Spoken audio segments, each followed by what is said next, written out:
Okay, so just another video from my Skillshare presentation. I decided to make these hand warmers.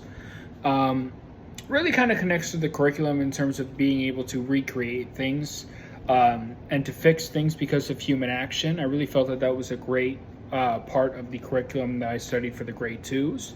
So if we look at it here, I got two hand warmers here. And I added another thing that I did not add on my slide. I had the finger loops all here, but I also added this to the end as well because I felt when I was putting it on that it was falling from the other side here. So I'm able to now put this on and it stays nice on my hands like this. Then I just pick up one of my gloves here and put them on. Takes a little bit to get it on, of course, but afterwards, it's able to stay nicely on your hands right when it's in your glove. So it's able to maintain that, stay right where it needs to be warm on the palm. And you got yourself a nice little hand warmer in there.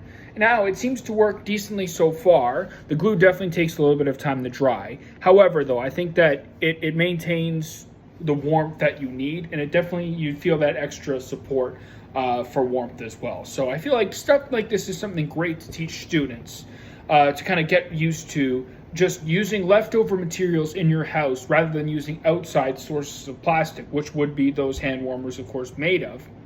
And to really find a way to save our environment in terms of using human activities to sort of minimize the damage on our environment. I know there's a lot of ways that it's difficult to do because we need to get places, right? Through transportation. Sometimes we need to use plastic for some certain stuff, right?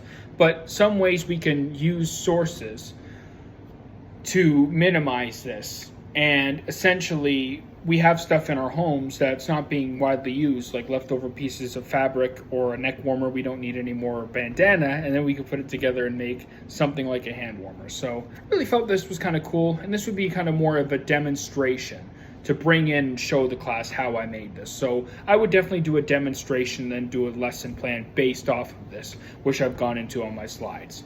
So yeah, I think that this helps bring that open discussion of plastic being put into our environment and how we can fix it. Doing stuff like this, I think definitely shows that we could definitely use more materials that replace the plastic that would be used otherwise.